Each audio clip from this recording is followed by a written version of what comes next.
Hello बच्चों, let's see the question. What question says the gravitational force between a hollow spherical shell of radius r and uniform density and a point mass is f.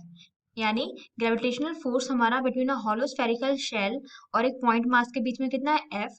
Show the nature of f versus r graph where r is the distance of the point from the centre of the hollow spherical shell of uniform density.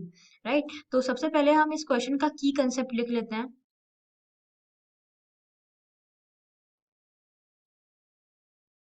So the key concept of the question is variation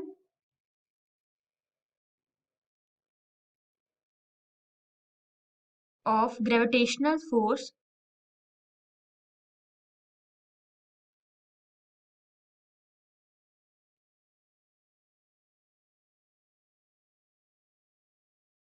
in a hollow spherical shell.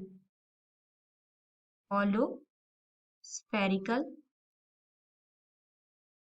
shell.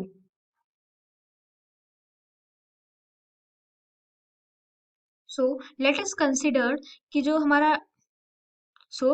Gravitational force क्या है वो है हमारा F, और हम उसको density को रो मान लेते हैं. राइट, सो हमारा मास क्या हो जाएगा उस सेल का. So mass is equals to density into volume. So density is rho और वॉल्यूम हो जाएगा हमारा 4/3 pi R cube. Right, so हमें पता है जो gravitational force between M and M होगा वो होगा हमारा F is equals to G M M by R square. But force inside the shell क्या होगा हमारा zero. But force inside the shell is zero. So हम इसे लिख लेते हैं F is equals to zero for R less than radius. Right, so और जो हमारा एफ है वो हमारा इक्वल होगा G M M by R square के फॉर आर ग्रेटर देन और इक्वल्स टू रेडियस. सो अगर हम इसका ग्राफ बनाए of force and radius are.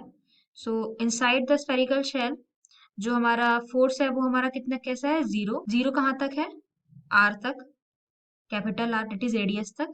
और उसके बाहर क्या है या फिर आर पे क्या हो जाए ये ग्रेजुअली डिक्रीज करेगा with increasing small R that is distance. तो ये हमारा वेरिएशन आ गया. So I hope you understood it well. Thank you.